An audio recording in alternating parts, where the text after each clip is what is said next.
if we're not careful, we're just looking at what our best educational options are. We're not looking at what is the best discipleship option for our children in regards to how they're brought up. And I think homeschooling, as you know, goes so far beyond just the school books and the quote-unquote classroom. This podcast is brought to you by BJU Press Homeschool. Homeschooling is an exciting adventure we take with our children. One of the most challenging parts of this journey is choosing the curriculum you want to use. BJU Press Homeschool is a curriculum you can trust. All the books, resources, and videos have been designed with you and your child in mind. Their curriculum is educationally robust and rich, taking into account that children have different learning styles, strengths, and needs. Mom, you are in charge. BJU Press Homeschool is here to come alongside and support you. Do you need help with the teaching load, or is there a subject you just don't want to teach? Their amazing video courses are available for all grades and almost every subject. BJU Press Homeschool believes that homeschooling can produce a new generation of students who know God, love their neighbors, and stand firm in their faith. For more information, go to bjupresshomeschool.com. That's bjupresshomeschool.com. Hey everyone, welcome to the Zan Tyler podcast. I'm your host, Zan Tyler. This podcast is devoted to encouraging you in your homeschool journey through conversations with amazing homeschool leaders and advocates. I wanted to remind you to please subscribe or follow this podcast wherever you listen to podcasts. That may be Apple Podcasts, Spotify, Google, Stitcher, or wherever you get your podcast. Please leave a review and rating, especially on Apple Podcast. If this show has helped you on your homeschool journey, it really helps the podcast out, and we sure do appreciate it. Also, we are now on YouTube, so if video is your style, please like and subscribe to the Zan Tyler podcast on YouTube. And be sure to go to the website, zantyler.com. You can find all my social handles there for the show, like Facebook and Instagram. You can also send me a message. So now with all of that out of the way, let me introduce you to my guest. I'm happy to welcome Isaac Crocket to the podcast today. Isaac and Jill met their first week of college in the fall of 2000 and were married after graduating in 2004. They homeschooled their 3 children, Levi, Kate, and Benjamin. Isaac has a master's degree in pastoral studies and has done postgraduate studies in the field of family therapy at Evangelical Seminary and social work at Drexel University College of Medicine. Isaac works with Stand in the Gap Ministries and the American Pastors Network. Isaac, thank you so much for being here today. It's been such a pleasure to get to know you through Stand in the Gap Ministries and also through a conference we were together last year in Greenville. So I'm a great admirer of you and your family. Well, thank you so much. It's a pleasure to be on this, and always speaking with like-minded people is exciting to get the truth out to those who are interested. When we were in Greenville last year, you told me the most fascinating story that starts with your great-grandparents and moves to your grandparents during World War II. I really want to start by you telling us this story. Joe and I both have dads who are World War II vets, and so that whole time period is just real precious to us in terms of the things that happen worldwide for protecting and promoting freedom. So if you don't mind, tell us the story. So my mother grew up in Holland. Her mother's from Switzerland. The Lord did an amazing work in her life to get her in the right place to accept Christ as Savior. And then her dad is Dutch, and so they grew up in Holland before coming to the States. And we would call my grandfather Opa, and it was kind of off limits to talk to him about things about the war until one of my brothers was in middle school, and all of a sudden Opa started to open up about things, and then he ended up writing his memoirs and things, and it was very interesting. He's always been a godly influence in my life, but to hear how the Lord got a hold of his heart and a hold of his life, I knew that he was in the Dutch underground. I didn't know a lot of it until he started opening up about the time I was going into middle school. And he explained to me, and he's written it in his memoirs too, but his father was, they grew up in Friesland, Holland, a part where it's kind of, a lot of them work on boats, do a lot of fishing, a very quaint part of the north side of Holland. And his father was involved as a sailor in some sort of wartime issues. I don't remember if it was World War I or even skirmishes leading up to World War I. and had been a professing Christian. But after that, I think if you were to try to diagnose, he probably had PTSD and other depression and things like that, maybe, and was just never the same, and had difficulties after that. Well, he began saying, you know what, I don't believe there can be a God. The things I've seen that humans have done to each other, there cannot be a God to allow that. So he became, an agnostic. He also became anti-authoritarian. He considered himself an anarchist. So you had that going on the one hand. On the other hand was a very godly mother, my great-grandmother, who stayed faithful to the Lord through all that. Then Nazis take over. Third Reich is, infiltrating everything. And my grandfather, in order to escape, it was more than just a draft. They would take you and just put you wherever they wanted. He had to go into hiding, and that's how he got involved with the Dutch underground. And that's where this is the Dutch underground resistance that was actually fighting against the Nazis and the Nazi takeover. Correct. Yes. Okay. And so in that resistance, he got to know a lot of Jewish families because they were being hidden just like he was. And then he ended up actively taking part in resistance operations, kind of guerrilla warfare kind of stuff. And the other part, though, were the people in charge of hiding them. And it was by and large very godly people in Holland. And they were true to the Lord, even though, their government had fallen and their queen had to escape in exile. And so he struggled with thoughts about eternity on a regular daily basis, knowing that he at any moment could get caught. Some of his close friends, most of his friends were killed or taken away to camps. And so as he was thinking about this, the Lord was working on his life. His mother, on this side saying, you need to, Garrett, you need to trust Christ. You need to give your life to him. The other side, his dad saying, that's a bunch of rubbish. He went to a public execution of 10 young medical students who refused to join the Third Reich. And they wanted to make Christian students. These were students Christian young men who said, we will not do that because we cannot deny Christ. And they said, you will do it. And so they thought if they put him in front of a public, square like that, they'll cave and we'll get the upper hand, or we'll kill them and we'll show everybody, you better fear us, you better do what we say. So blindfolded, they have these young men in front of a firing squad in a square there in the village. My grandfather and many others from the Dutch resistance, is just the general public turned out, as we would imagine. And their last words, they were given a chance to say their last words, blindfolded, they grabbed hands, must have planned it ahead of time, and began singing A Mighty Fortress is Our God, which of course is a German song that the Germans are very proud of. And Right. They said the commander that day was young, had never had something like that happen to him. Yes, yes. Didn't expect it. Right. So what do you do? These guys are supposed to be bowing in submission and defiance. They're singing a song that he knows the end to, but at the same time is a famous German song. So as they got to the last part of the song, he yelled over their voices, ready, aim, fire. And as they were singing out, the body they may kill, God's word abideth still. They were cut down, their lives were taken. But many in the crowd spoke up and finished the song even louder. And that pierced my grandfather's heart. And he said, I want to die like they did. I don't want, this, agnostic, atheistic stuff that my dad is pushing. And so that's when he gave his heart to the Lord, and the Lord continued to work in him to disciple him and to get him where he wanted him. But yeah, it's amazing to hear these stories of life and death like that, the heroes who gave their lives not knowing what God would do with it, but they did what was right.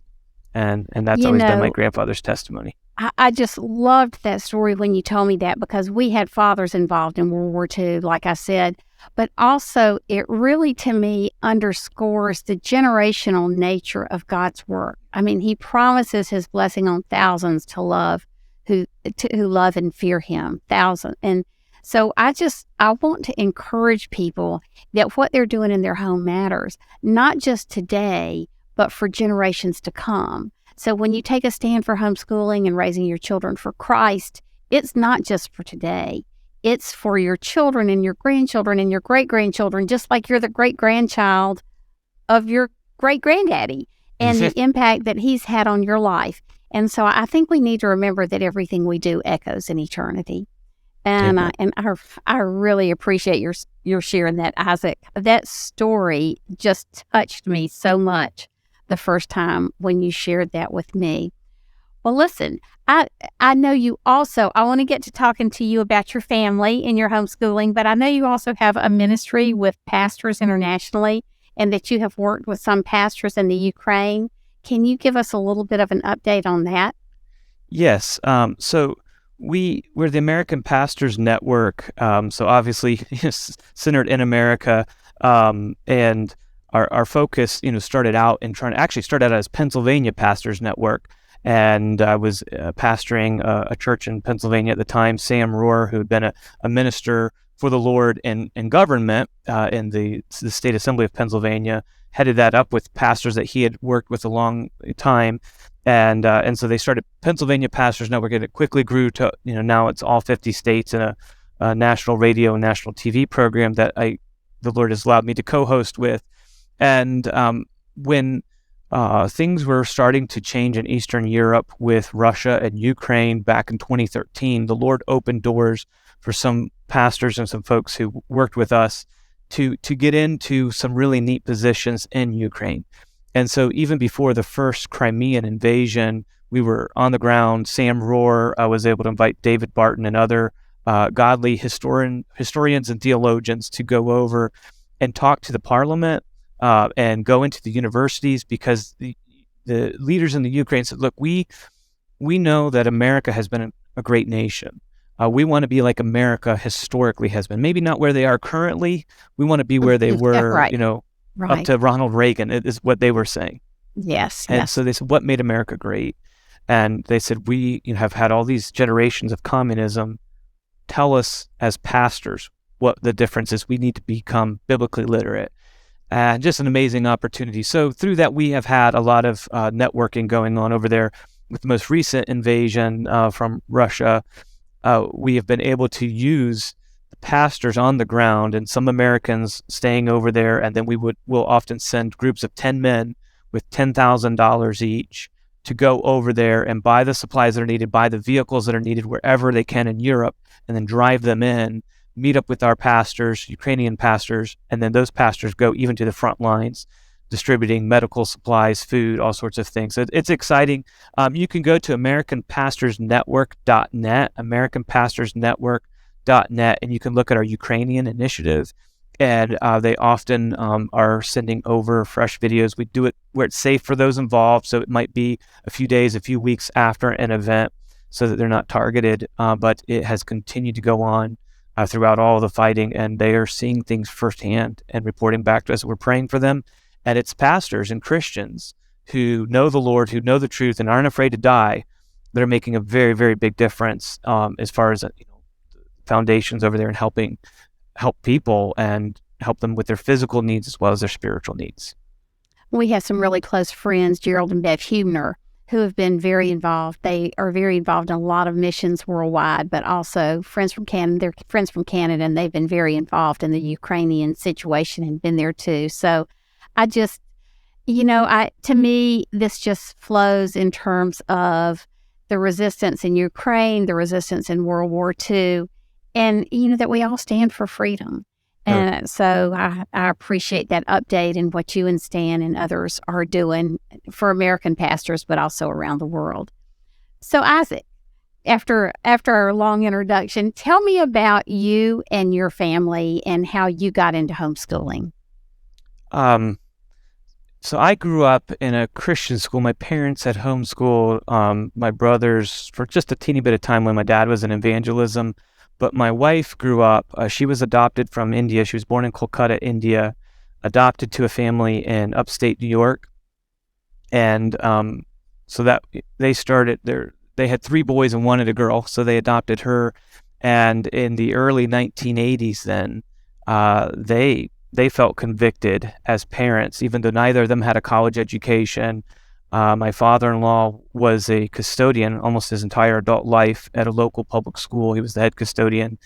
And they said, we should teach our own children. And so there were some things that had happened, even in the teachers who they were friends with in the classroom and things. They just thought we could do a better job than they could, and we have a biblical worldview. Why not?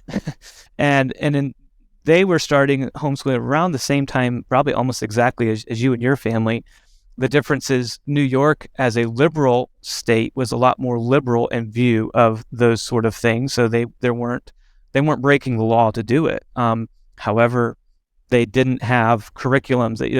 They had to be very creative, as you know, from the early days. Yes, that's right. And not like they had an educational background or something, even though my father-in-law was in the public schools every day. So yeah, it was very interesting. So when Jill and I got married, it was one of the things we looked at and discussed. Well, would this be the right thing for us when we have children? And so when we did have children, we prayed a lot about it, and our goal has been every step of the way to continue to evaluate what is best for us and for our children. God has called me to be a husband and a father, my wife to be a wife and a mother, and those roles come before any other role, no matter how high the ministry is. That family ministry, there will be no other ministry without that family ministry. And so we continue to, on a regular basis, try to evaluate, see what is best. And so we started homeschooling with our first child. How old are they now? So Levi is our oldest, and he is 13. We started when he was almost 4. He was 3, almost 4, and we started him in K4, and all the others have followed suit after him. And so, yeah, so it's been close to 10 years now then. So Yeah, 9.5 that's years. amazing. So I want to talk about the benefits of homeschooling in just a minute, but tell me about your role as a dad in your homeschool. How are you involved with the homeschooling process? So my background is theological, pastoral. I grew up in a pastor's home. I've been involved in church work since I was a young child. And my training is in missions, a master's in pastoral studies, a doctorate in theology. So, certificates in family therapy and things, but it's all kind of church related. My wife had a piano pedagogy major, and so we traveled in itinerant ministry and things, and then we've gotten involved in church planting, and then church revitalization, and then now helping other pastors and churches, and so when Levi was going into K4, we said, the BJU Press offered videos, and it was like, okay, there's nothing to lose. It's just K4. We could at least start that, see where that goes. And at that time, because with the church planning and church revitalization work, I'm often what some call a tent maker or bivocational. I consider it co-vocational because I try to be intentional wherever it is, whether I'm filling potholes or for the road crew that I've helped on, or throwing hay for the farmer that was renting us the farmhouse, or working in public schools, which is what I was doing even at the time that we started homeschooling. I was teaching, work as a behavioral support specialist and a teacher in some of the worst inner city schools of Reading, Pennsylvania, Wow. as well as some suburbs at times too. I said, I think we should homeschool Levi, and then as things continue to progress, I realized I need to be involved with it too, not just Jill. And so we've tried to curate our environment to make it the easiest for our kids to grow. And I'm not saying we've done it perfectly or that we haven't made any changes or don't have changes to make, but we try to constantly do that balance. And Yes. it's a lot of work, but it means I've given up ministry opportunities that looked good on paper or looked good for our financial well-being. It means I've given up other job opportunities, and so has Jill, not just one or the other. We've both said being a stay-at-home parent is what we're called. We're called to do things as a family, and so everything is a discipleship lesson. Everything is an educational lesson, and so we work hand in hand, partnering not only with each other but with BJU Press.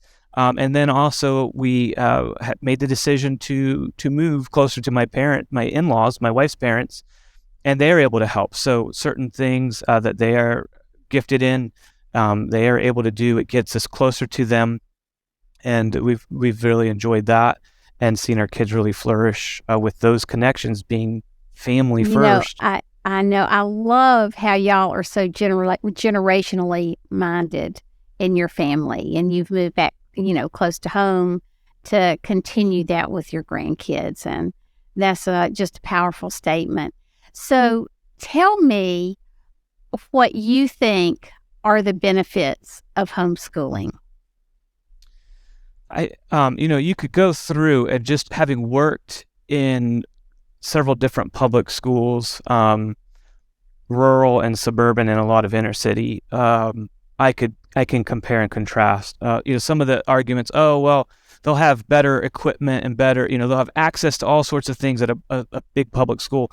I know that's not the case in many public. There were public schools where I had to bring paper and pencils for the kids, and things were just horrible. No supplies at all. No curriculum. Sometimes we had to download stuff off the internet on our own. So that's not always the case. Where and obviously with homeschooling, we're using a very good. We get to choose the curriculum. We get to be very involved. There are flexibility things, but that's something for young parents or for parents, all parents. Those years where your children are school age are going to be difficult, no matter what school they're in. And ultimately, as Christians, all schooling is homeschooling. Even if you send your kids off to somebody else, they are in local parentis. They are taking your place. And when the kids go and come, you are still responsible for your children, not whoever you hired the parenting out to during that time. And I'm not saying that people can't or shouldn't or whatever. Just that's the fact. And so, we could make a lot of different practical arguments, logical arguments about, curriculum and being able to tailor. Every student in our house has an individual education plan, an IEP. They used to call them in the public schools. Right, yeah, that's right. IEP, we've got to get the parents together and the school teacher together, the principal together. We do that every quarter. We go through and have to turn in our plans to the state. And Jill and I and Jill's parents, and as we talk about it, we talk with the kids. I oftentimes, even though I grew up in an excellent education, Christian education, I oftentimes tell my wife, wow, I'm so jealous that our kids get this one-on-one attention molded exactly to them. But ultimately, it comes down to biblical worldview for us as parents and for our children and that discipleship opportunity. And again, I don't know what the future will hold in the next few years for our kids, but so far, we have felt comfortable keeping them at home where we are able to do so much with them. We are able to not just answer their educational questions, but the other questions about life that come up with it. It's not easy. No, it's not always fun. Yippee, just skipping around parks and smelling flowers or something. I have to do things I don't want to do. The kids have to do things they don't want to do. I wish I could blame it on a teacher or a school administration, but it's me. Isn't that the case? The buck stops with us when we're homeschooling parents. That's right. But we get to see our kids develop that way, and right. We get to see those issues and then take care of it around the clock, not just for a few hours while they're home and we just see each other come and going, or for a few hours as a teacher. There were so many kids that you wish you could just take them in for a few months and just treat them like your own children when I worked in public schools, but you couldn't. And so that's something we get more say in their environment. It's ultimately still their individual responsibility between them and God, the decisions they make, but we're able to help create an environment that we believe biblically is best suited for our children. And I guess that's the ultimate benefit of homeschooling. Tell us a little bit. I know that you've been involved in some family businesses that your brother has started and that you have been a part of. Tell us how that's worked out in terms of your kids being involved in that or having chores or those types of things. One of the things I really appreciate about my in-laws is that they were very entrepreneurial, and their children have all been very independent as homeschoolers and owning their own contracting businesses and things, not afraid to think for themselves and to go out. And that's something we wanted to cultivate as we homeschooled our children. And so I do praise the Lord for those opportunities. I have a brother who's a professor at Bob Jones University, but he's been just an extremely gifted entrepreneur. And so I'm self-employed, but I work basically doing things for him. My wife works for him. We get to work with my mom, sometimes cousins and aunts, nieces, all my brothers at different times at some points. And it is really neat to be able to work together on that. As far as our children, they're involved. They've always been involved doing chores. Sometimes we've lived on a farm, but they've been involved with that. But they've been involved seeing how small business works, seeing how America works, how capitalism the good, the bad, and the ugly of it all. But I remember I grew up working on farms around my house and taking care of some really nice horses. And I remember hearing that when horses are used to plow, you can take a horse who, say, is capable of pulling 1,000 pounds and another horse that's capable of pulling 1,000 pounds. When you put them together, you would expect to be able, they could pull a load of 2,000 pounds. But the truth is, they say, they can pull 3,000 or 4,000 pounds when they pull together. And so that's what I see happening in our home, is that my wife is extremely talented, and Lord has given me some experiences and gifts, and each of my kids. And if we just go out our own separate ways, just hither, there, and beyond, we each can do so much for the Lord. But when we come together and work together as a family, we're able to pull. There's no way I would be able to do the kind of ministry things that I've done just this week. I'm working on 3 sermons. I've had to prepare all kinds of videos for work and for other ministries, national radio broadcasts, TV things, and take care of all kinds of stuff going on behind the scenes while homeschooling and helping different churches. This list just goes on every day. I'm like, oh wow, that didn't, forgot about that next 100 things of on my to-do list. I wouldn't be able to do it by myself. I would have to have my wife helping me, but we wouldn't be able to do it just the two of us. We need our children. It's so helpful, and her parents are so involved, and my mom and my family. It's the blessings that we have, as you said already, generational, but it is definitely familial and generational. And instead of kind of taking this kind of chip on our shoulder with the American, oh, I could do it mentality, I think we need to lean into that, lean into our family, lean into our church family, lean into the community that we have. There are some elderly folks that we know through church that are gifted still, even though they're older. So my daughter can learn, how to do quilting and sewing from this godly lady who thinks she has nothing more to do to offer. Or I'm sitting at a really nice wooden desk right now that my son built with my father-in-law in his wood shop. I wouldn't be able to do that. He said, I think I outgrew my desk. A couple of weeks later, he comes home with this huge, beautiful piece of furniture that he made. Those are things I couldn't do with him, but working together with God's people, with family, it works better together, and to accept that and to lean into it.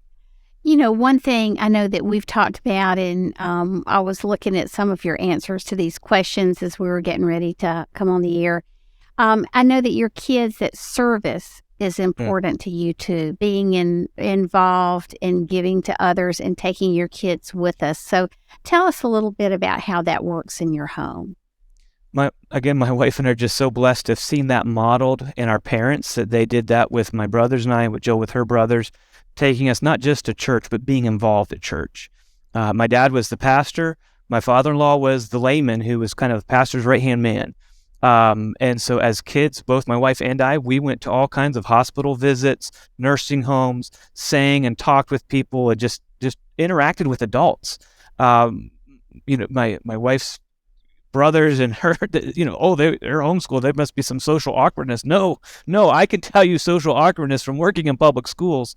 And so we've gotten to see the same thing with our children at church, traveling to churches and helping minister to pastors and other congregations. Our children are able to look adults in the eye and carry on an intelligent conversation. They're able to sing and use their gifts. There are some misconceptions about homeschoolers. Some people, it's almost like some people have misconceptions. Oh, if somebody's autistic, they're some genius, like the Rain Man or something. And that's not always the case. If you homeschool your children, they're going to be some kind of musical protege. I have met some homeschoolers who are musical proteges. Amazing.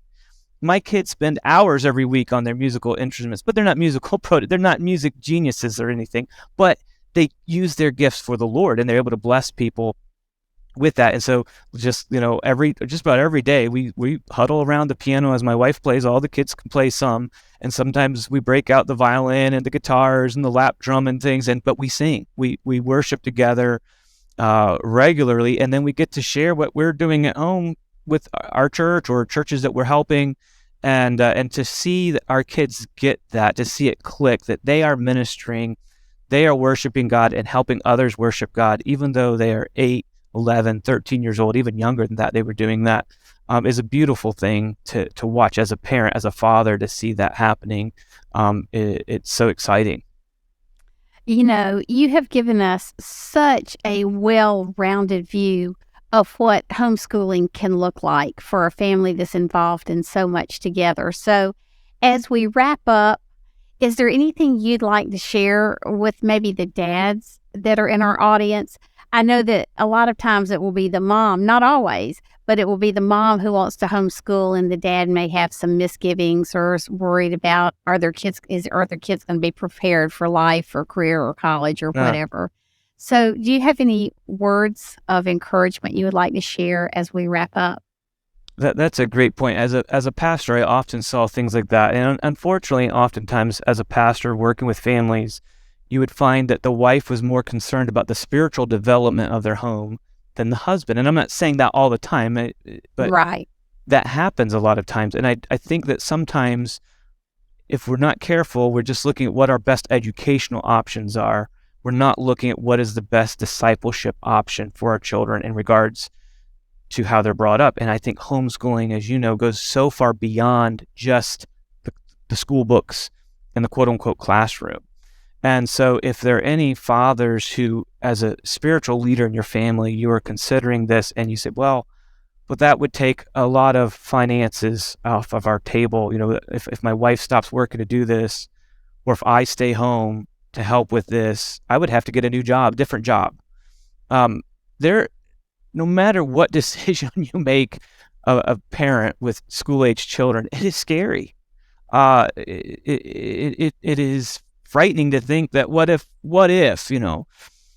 And when COVID came, I think a lot of people went through what my wife and I were walking through a few years before COVID, where we said, you know what, let's just do this. Let's do it until we could hit a brick wall.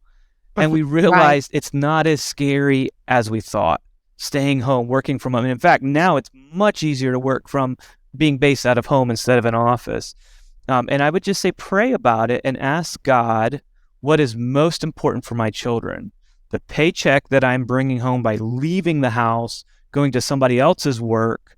Throughout most of human history, Jesus grew up in his father's carpenter shop, very likely. It was probably very likely that whole family was known as there's the carpenter shop. And even through the founding of our nation, you have people who were farmers and have that last name sometimes, or a smith, a blacksmith.